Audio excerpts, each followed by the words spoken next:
ಕಳೆದ 27ನೇ ತಾರೀಕಿನಲ್ಲಿ ಒಂದು ಅಮಾಯಕ ವ್ಯಕ್ತಿಯನ್ನು ಅಶ್ರಫ್ನನ್ನು ಗುಂಪು ಹತ್ಯೆಯ ಮೂಲಕ ಸಂಘ ಪರಿವಾರಕ್ಕೆ ಸೇರಿದಂತಹ ಆ ಕಿರಾತಕರು ಹತ್ಯೆ ಮಾಡಿದ್ದಾರೆ.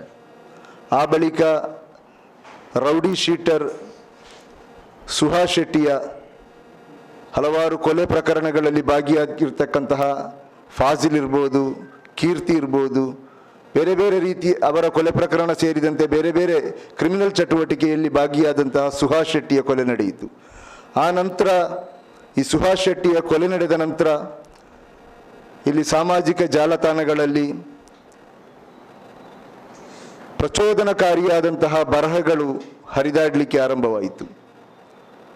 ಅದರೊಂದಿಗೆ BJP ಬಜರಂಗ ದಳಕ್ಕೆ ಸೇರಿದಂತಹ ಕೆಲವು ದ್ವೇಷ ಭಾಷಣಗಾರರು ಭಾಷಣ ಮಾಡುವಂಥ ಸಂದರ್ಭದಲ್ಲಿ, ಮಾಧ್ಯಮದ ಮುಂದೆ ಹೇಳಿಕೆ ಕೊಡುವಂಥ ಸಂದರ್ಭದಲ್ಲಿ ಅಥವಾ ಅವರ ಸಾಮಾಜಿಕ ಜಾಲತಾಣಗಳಲ್ಲಿ ಅವರ ಪೇಜ್ಗಳಲ್ಲಿ ಅವರು ಪ್ರತಿಕ್ರಿಯೆ ನೀಡುವಂತಹ ಸಂದರ್ಭದಲ್ಲಿಯೂ ಕೂಡ ಮುಸ್ಲಿಂ ಸಮುದಾಯವನ್ನು ಗುರಿಪಡಿಸಿಕೊಂಡು ಅತ್ಯಂತ ಪ್ರಚೋದನಕಾರಿಯಾಗಿ ಬಹಿರಂಗವಾಗಿ ಹೇಳಿಕೆಗಳನ್ನು ಕೊಡಲಿಕ್ಕೆ ಆರಂಭ ಮಾಡಿದ್ದಾರೆ.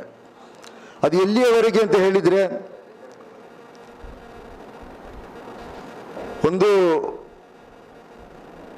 ಕೊಲೆಯನ್ನು ನಡೆಯಿತು ರೌಡಿ ಶೀಟರ್ನ, ಇದಕ್ಕೆ ಪ್ರತೀಕಾರವಾಗಿ ನಾವು ಮನೆಗಳಿಗೆ ನುಗ್ಗಿ ಕೊಚ್ಚಿ ಕೊಚ್ಚಿ ಹಾಕ್ತೇವೆ, ಪೋಸ್ಟ್ ಮಾರ್ಟಮ್ ಮಾಡಲಿಕ್ಕೂ ಕೂಡ ಸಾಧ್ಯವಿಲ್ಲದಂತಹ ರೀತಿಯಲ್ಲಿ ಅವರ ದೇಹವನ್ನು ಛಿದ್ರ ಮಾಡಿ ಹಾಕ್ತೇವೆ, ಹಾಕಿದಂತಹ ಉದಾಹರಣೆಗಳಿದೆ, ಇನ್ನು ಮುಂದೆಯೂ ಕೂಡ ಅದನ್ನು ಮಾಡ್ತೇವೆ ಅಂತ ಹೇಳುವಂತಹ ಬಹಿರಂಗ ರೀತಿಯಲ್ಲಿ ಅದು ಭರತ್ ಕುಮಟೆಯಲ್ಲಿರ್ಬೋದು, ಶರತ್ ಪಂಪುಯಲ್ಲಿರ್ಬೋದು, ಇಂತಹ ವ್ಯಕ್ತಿಗಳು ಹೇಳಿಕೆಗಳನ್ನು ಕೊಡಲಿಕ್ಕೆ ಆರಂಭ ಮಾಡಿದ್ದಾರೆ. ಈ ಎಲ್ಲ ಘಟನೆಗಳು ಇಲ್ಲಿ ನಡೀತಾ ಇರುವಾಗಲೂ ಕೂಡ ಮುಸಲ್ಮಾನರೇ ಹೆಚ್ಚಿನ ಸಂಖ್ಯೆಯಲ್ಲಿ ಆರಿಸಿ ಕಳಿಸಿದಂತಹ ಕಾಂಗ್ರೆಸ್ ಸರ್ಕಾರ ಈ ರಾಜ್ಯದಲ್ಲಿ ಆಡಳಿತದಲ್ಲಿರುವಂತಹ ಸಂದರ್ಭದಲ್ಲಿಯೂ ಕೂಡ ಇಂತಹ ಘಟನೆಗಳು ಈ ಜಿಲ್ಲೆಯಲ್ಲಿ ನಡೀತಾ ಇರುವಾಗ ಇದರ ವಿರುದ್ಧ ನಾವು ಬಹಳಷ್ಟು ಸಂದರ್ಭದಲ್ಲಿ ಇಲ್ಲಿನ ಉನ್ನತ ಅಧಿಕಾರಿಗಳನ್ನು ಸಂಪರ್ಕಿಸಿ ಅಥವಾ ಫೋನ್ ಮೂಲಕ ಸಂಪರ್ಕಿಸಿ ಅವರಿಗೆ ಈ ಎಲ್ಲ ವಿಚಾರಗಳ ಗಂಭೀರತೆಯನ್ನು ಪದೇ ಪದೇ ನಾವು ಮನವರಿಕೆ ಮಾಡಿಕೊಡ್ತಾ ಇದ್ದೆವು.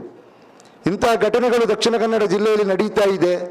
ಪ್ರಚೋದನಕಾರಿಯಾಗಿ ಇಲ್ಲಿನ ಯುವಕರನ್ನು ಈ ಸಂಘ ಪರಿವಾರ ಬಜರಂಗ ದಳದ ನಾಯಕರು ಪ್ರಚೋದನೆ ಮಾಡ್ತಾ ಇದ್ದಾರೆ. ಇಲ್ಲಿ ಒಂದು ಭಯದ ವಾತಾವರಣ ಸೃಷ್ಟಿಯಾಗ್ತಾ ಇದೆ.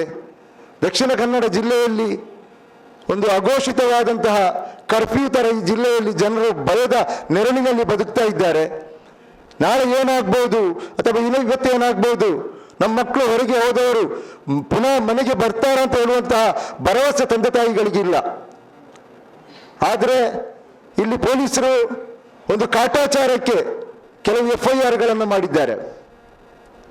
ಆ FIRಗಳು ಕೇಳುವಾಗ ಹೇಳುವುದೇನಂತ ಹೇಳಿದರೆ, ನಾವು 40 FIRಗಳನ್ನು ಮಾಡಿದ್ದೇವೆ, ನಾವು ಗ್ರಾಮಾಂತರ ವ್ಯಾಪ್ತಿಯಲ್ಲಿ 30 FIRಗಳನ್ನು ಮಾಡಿದ್ದೇವೆ, ಇಷ್ಟುವರೆಗೆ ಇಂಥ ಒಂದು FIRಗಳಲ್ಲಿ ಆದಂಥ ಇತಿಹಾಸ ಇಲ್ಲ. ಆದರೆ ಇಲ್ಲಿ FIRಗಳಾದ ನಂತರ ಎಷ್ಟು ದ್ವೇಷ ಭಾಷಣಗಾರರನ್ನು, ಎಷ್ಟು ಪ್ರಚೋದನಕಾರಿಯಾಗಿ ಮಾತನಾಡುವವರನ್ನು ಬಂಧನ ಮಾಡಿ ಜೈಲಲ್ಲಿ ಕಳಿಸಲಿಕ್ಕೆ ಸಾಧ್ಯವಾಗಿದೆ. ಕೇವಲ ಬೆರಳೆಣಿಕೆ 2-3 ಬಂಧನ ಮಾಡಿದ್ದಾರೆ.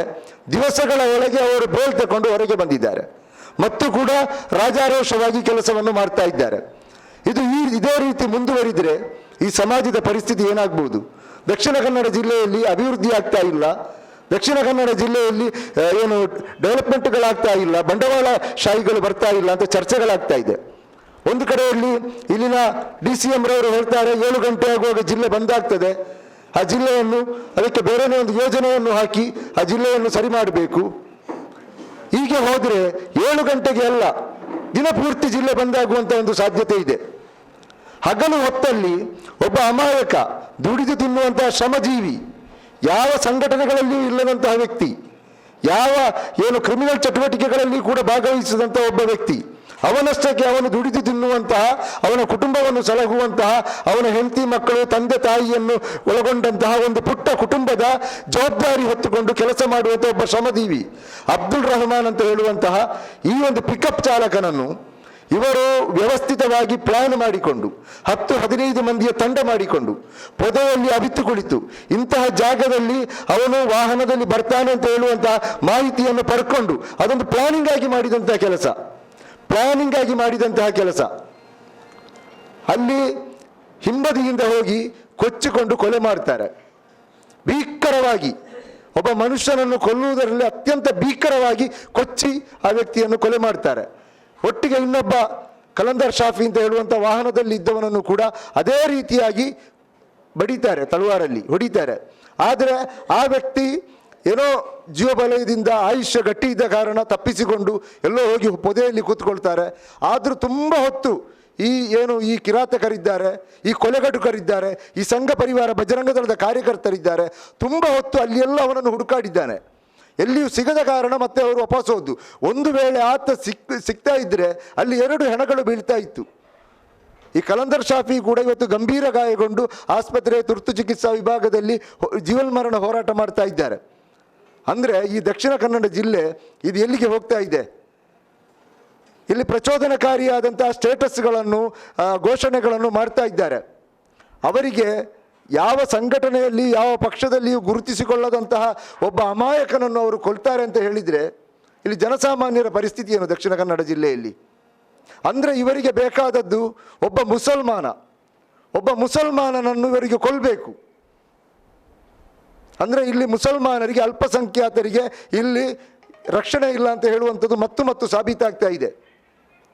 ಇಲ್ಲಿ ಏನಾದರೂ ಕೊಲೆಗಳಾಗುವಾಗ, ಏನಾದರೂ ಘಟನೆ ಆಗುವಾಗ ಹೋಮ್ ಮಿನಿಸ್ಟ್ರು ಬರ್ತಾರೆ, ಒಂದು ಸ್ಟೇಟ್ಮೆಂಟ್ ಕೊಡ್ತಾರೆ, ಕಮಿಷನರ್ ಆಫೀಸಲ್ಲಿ ಒಂದು ಮೀಟಿಂಗ್ ಮಾಡ್ತಾರೆ, ಪತ್ರಿಕಾಗೋಷ್ಠಿ ಕರೀತಾರೆ, ನಾವು ಅದು ಮಾಡ್ತೇವೆ ಇದು ಮಾಡ್ತೇವೆ ಅಂತ ಹೇಳ್ತಾರೆ. ಆ್ಯಂಟಿ ಕಮ್ಯುನಲ್ ವಿಂಗ್ ಅಂತ ಹೇಳಿದರು, ಆ್ಯಂಟಿ ಕಮ್ಯುನಲ್ ಫೋರ್ಸ್ ಅಂತ ಹೇಳಿದರು. ಎಲ್ಲಿದೆ ಆ್ಯಂಟಿ ಕಮ್ಯುನಲ್ ವಿಂಗ್? ಎಲ್ಲಿದೆ ಆ್ಯಂಟಿ ಕಮ್ಯುನಲ್ ಫೋರ್ಸು? ಒಂದೊಂದು ಹೆಣ ಬೀಳುವಾಗ ಇವರಿಗೆ ದಕ್ಷಿಣ ಕನ್ನಡ ಜಿಲ್ಲೆಯಲ್ಲಿ ಬಂದು ಈ ರೀತಿಯಾಗಿ ಸ್ಟೇಟ್ಮೆಂಟ್ ಕೊಟ್ಟು ಹೋಗುವಂಥ ಇಂತಹ ಗೃಹ ಸಚಿವರು, ಅದೇ ರೀತಿ ಇಲ್ಲಿ ಇವತ್ತು ಏನಾಗಿದೆ, ಇದು ಈ ಸರ್ಕಾರದ ಸಂಪೂರ್ಣವಾದಂಥ ವೈಫಲ್ಯ. ದಕ್ಷಿಣ ಕನ್ನಡ ಜಿಲ್ಲೆಯ ಮುಸಲ್ಮಾನರ ಆ ಜೀವಕ್ಕೆ, ಮುಸ್ಲಿಂ ಯುವಕರ ಜೀವಕ್ಕೆ ಬೆಲೆ ನೀಡದಂತಹ, ಮುಸ್ಲಿಂ ಯುವಕರ ಜೀವದೊಂದಿಗೆ ರಾಜಕೀಯ ಮಾಡುವಂತಹ ಇಲ್ಲಿನ ಕಾಂಗ್ರೆಸ್ ಮತ್ತು BJP ಪಕ್ಷಗಳು ಇಲ್ಲಿ ಮುಸಲ್ಮಾನರನ್ನು ಬಲಿಪಶು ಮಾಡ್ತಾ ಇದೆ. ಕೇವಲ ಸ್ಟೇಟ್ಮೆಂಟ್ಗಳು ಕೊಟ್ಟು ಹೋಗ್ತಾ ಇದೆ. ಒಂದು ವೇಳೆ ಇವತ್ತು ನಾವು ಕೇಳಿದ್ದೇವೆ, ತುಂಬ ಮಂದಿ ಸ್ಟೇಟ್ಮೆಂಟ್ಗಳು ಹಾಕುವಾಗ, ಭಾಷಣ ಮಾಡುವಾಗ, ಯಾಕೆ ಇವರನ್ನು ಬಂಧನ ಮಾಡ್ತಾ ಇಲ್ಲ ನೀವು? ಬಂಧನ ಮಾಡಲಿಕ್ಕೆ ಇವಾಗ ಕಾನೂನಿನಲ್ಲಿ ಅವಕಾಶ ಇಲ್ಲ. ಇಂತಹ ಪ್ರಚೋದನಕಾರಿಯಾಗಿ ಇಂತಹ ಘಟನೆಗಳು ನಡೆಯುವಾಗ ಇದರ ಬಗ್ಗೆ ಇಷ್ಟೊಂದು ತೀಕ್ಷ್ಣವಾದಂಥ ರೀತಿಯಲ್ಲಿ ಸಮಾಜದಲ್ಲಿ ಗಲಭೆ ಸೃಷ್ಟಿಸುವಂಥ ರೀತಿಯಲ್ಲಿ ಬಂಧನ ಮಾಡಲಿಕ್ಕೆ ಇವರಿಗೆ ಸಾಧ್ಯವಿಲ್ಲ ಅಂತ ಹೇಳಿದರೆ ಅದು ಇಲ್ಲಿನ ಕಾನೂನಿನಲ್ಲಿ ಇಲ್ಲ ಅಂತ ಹೇಳುವಂತಹ ಮಾತನ್ನು ಇವತ್ತು ಹೇಳ್ತಾ ಇದ್ದಾರೆ. ಯಾರ್ದೋ ಕಿವಿಯ ಮೇಲೆ ಹೂವಿಡಲಿಕ್ಕೆ ಹೋಗ್ತಾ ಇದ್ದಾರೆ. ಅದೇ ವೇಳೆ ಒಬ್ಬ ಮುಸಲ್ಮಾನ ಸಮುದಾಯಕ್ಕೆ ಸೇರಿದಂಥ ಒಬ್ಬ ವ್ಯಕ್ತಿ ಏನಾದರೂ ಒಂದು ಸ್ಟೇಟಸ್ ಹಾಕಿದರೆ, ಅಥವಾ ಎಲ್ಲಿಯಾದರೂ ವಿದೇಶದಲ್ಲಿ ಕೂತ್ಕೊಂಡ ಕೆಲಸ ಮಾಡಲಿಕ್ಕೆ ವಿದೇಶದಲ್ಲಿರುವಂಥ ಸಂದರ್ಭದಲ್ಲಿ ಒಂದು ಸ್ಟೇಟಸ್ ಅಥವಾ ಒಂದು ಪ್ರತಿಕ್ರಿಯೆ ಸೋಷಿಯಲ್ ಮೀಡಿಯಾದಲ್ಲಿ ಹಾಕಿದರೆ ಆತನ ಮೇಲೆ ಇಲ್ಲಿ ಭಯೋತ್ಪಾದಕನನ್ನು ಬಂಧಿಸುವುದಕ್ಕಿಂತಲೂ ಹೆಚ್ಚಿನ ಫೋರ್ಸ್ ಹಾಕಿಕೊಂಡು ಏರ್ಪೋರ್ಟ್ಗೆ ಹೋಗಿ ಬಂಧನ ಮಾಡಿಕೊಂಡು ಕರ್ಕೊಂಡು ಬಂದು ಅವರನ್ನು 15-20 ದಿವಸ ಜೈಲಲ್ಲಿ ಹಾಕಲಿಕ್ಕೆ ಇಲ್ಲಿನ ಕಾನೂನಿನಲ್ಲಿ ಅವಕಾಶ ಇದೆ. ಸಂಘ ಪರಿವಾರ ಏನೇ ಮಾಡಿದರೂ ಕೂಡ ಅದರ ವಿರುದ್ಧ ಪ್ರತಿಕ್ರಿಯೆ ಕೊಡಲಿಕ್ಕೆ ಇಲ್ಲಿ ಕಾನೂನಿನಲ್ಲಿ ಅವಕಾಶ ಇಲ್ಲ. ಇವರೇ ನಾಟಕ ಮಾಡ್ತಾ ಇದ್ದಾರಾ? ಇಲ್ಲಿ ಆಡಳಿತ ನಡೆಸ್ತಾ ಇದ್ದಾರಾ? ಲಾ ಆ್ಯಂಡ್ ಆರ್ಡರನ್ನು ನಿಭಾಯಿಸ್ತಾ ಇದ್ದಾರಾ? ಇಲ್ಲ ಪೊಲೀಸ್ ಅಧಿಕಾರಿಗಳು ಏನು ಮಾಡ್ತಾ ಇದ್ದಾರೆ? ಮೊನ್ನೆ ಇಷ್ಟೆಲ್ಲ ಘಟನೆ ಆಗುವಾಗ ಶರಣ್ ಪಂಪೇಲ್ನನ್ನು ಬಂಧನ ಮಾಡಿದ್ದಾರೆ. ಶರಣ್ ಪಂಪೇಲ್ನನ್ನು ಬಂಧನ ಮಾಡಿದ ಕಾರಣ ಯಾವುದು? ಬಂದ್ಗೆ ಕರೆಗೊಟ್ಟಿದ್ದಾರೆ ಅಂತ ಹೇಳುವಂಥ ಕಾರಣದಿಂದ ಅವರನ್ನು ಬಂಧನ ಮಾಡಿದ್ದಾರೆ. ಇಲ್ಲಿ ಗಲಾಟೆಗಳಾಗ್ತಾ ಇದೆ, ಜನರು ಆಕ್ರೋಶಗೊಳ್ತಾ ಇದ್ದಾರೆ. ಇಂಥ ಒಂದು ಕೊಲೆಯಾದ ಬಳಿಕ ಇಡೀ ಜಿಲ್ಲೆಯಲ್ಲಿ ಆಕ್ರೋಶದ ಪ್ರತಿರೋಧ ಹೇಳ್ತಾ ಇದೆ. ಇಂಥ ಸಂದರ್ಭದಲ್ಲಿ ಅವರ ಆಕ್ರೋಶವನ್ನು ತಣಿಸಲಿಕ್ಕೆ ಬೇಕಾಗಿ ನಾಟಕ ಮಾಡಲಿಕ್ಕೆ ಇವರನ್ನು ಬಂಧನ ಮಾಡಿದ್ದ. ಗಂಟೆಗಳ ಕಾಲ ಇವರಿಗೆ ನ್ಯಾಯಾಧೀಶರು ಜಾಮೀನು ಕೊಡ್ತಾರೆ ಅಂತ ಇದ್ದರೆ ಈ ಯಾವ ಸೆಕ್ಷನ್ ಅಡಿಯಲ್ಲಿ ಇವರನ್ನು ನ್ಯಾಯಾಧೀಶರ ಮುಂದೆ ಹಾಜರುಪಡಿಸಿದ್ದವರು? ಅಷ್ಟು ದುರ್ಬಲ ಸೆಕ್ಷನ್ ಮಾಡಿ ಅಂಡರ್ಸ್ಟ್ಯಾಂಡಿಂಗ್ ಮಾಡಿಕೊಂಡು ನಿಮ್ಮನ್ನು ಬಂಧನ ಮಾಡ್ತೇವೆ, ನೀವು ನಕ್ಕಂತೆ ಮಾಡಿ ನಾವು ಅತ್ತಂತೆ ಮಾಡ್ತೇವೆ ಅಂತ ಹೇಳುವ ನಾಟಕ ಮಾಡ್ತಾ ಇದ್ದಾರೆ ಪೊಲೀಸರು. ಅಷ್ಟು ಇವರಿಗೆ ಭಯನ ಇವರನ್ನು ಬಂಧನ ಮಾಡಿ ಜೈಲಿಗೆ ಕಳಿಸಲಿಕ್ಕೆ? ಆಯಿತು, ಇಲ್ಲಿ ಬಂಧನ ಮಾಡಿ ಪೊಲೀಸ್ ಸ್ಟೇಷನ್ಗೆ ಹೋಗಿದ್ದಾರೆ. ಯಾವುದು? ಕದ್ರಿ ಪೊಲೀಸ್ ಸ್ಟೇಷನ್ಗೆ. ಆ ಅವರು ಹೇಳುವಾಗ ಕೇಳುವುದೇನು ಅಂತ ಹೇಳಿದರೆ, ಪೊಲೀಸರು ಕದ್ರಿ ಸ್ಟೇಷನಲ್ಲಿ ತುಂಬ ನಾಯಕರು ಬಂದು ಜಮೆ ಆಗಲಿಕ್ಕೆ ಸ್ಟಾರ್ಟ್ ಆಗಿದ್ದಾರೆ. ಯಾಕೆ ಇವರ ಬಂದೂಕಿನಲ್ಲಿ ಗುಂಡಿರಲಿಲ್ವಾ ನಾಯಕರು ಬರುವಾಗ ಅವರನ್ನು ಓಡಿಸಲಿಕ್ಕೆ? ಅಥವಾ ಇವರ ಕೈಯಲ್ಲಿ ಲಾಠಿ ಇರಲಿಲ್ವಾ? ಯಾರಾದರೂ ಮುಸಲ್ಮಾನರು ಪ್ರತಿಭಟನೆ ಮಾಡುವುದಾದರೆ ಇಡೀ ಲಾಠಿ ಚಾರ್ಜ್ ಮಾಡಿ ತಲೆಬುರುಡೆ ಹೊಡೆಯುವ ರೀತಿಯಲ್ಲಿ ಲಾಠಿ ಚಾರ್ಜ್ ಮಾಡ್ತಾರಲ್ಲ. ಯಾಕೆ ಸಂಘ ಪರಿವಾರದವರು ಪೊಲೀಸ್ ಸ್ಟೇಷನ್ಗೆ ಹೋಗುವಾಗ BJP ನಾಯಕರು ಯಾಕೆ ಮುತ್ತಿಗೆ ಹಾಕೋದು?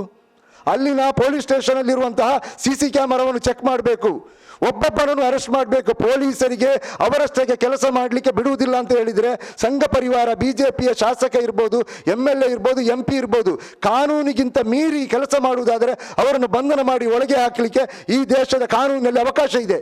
ಯಾಕೆ ಮಂಗಳೂರಿನ ಪೊಲೀಸರು, ದಕ್ಷಿಣ ಕನ್ನಡ ಜಿಲ್ಲೆಯ ಪೊಲೀಸರು ಅದನ್ನು ಉಪಯೋಗಿಸಿಕೊಳ್ಳುತ್ತಾ ಇಲ್ಲ?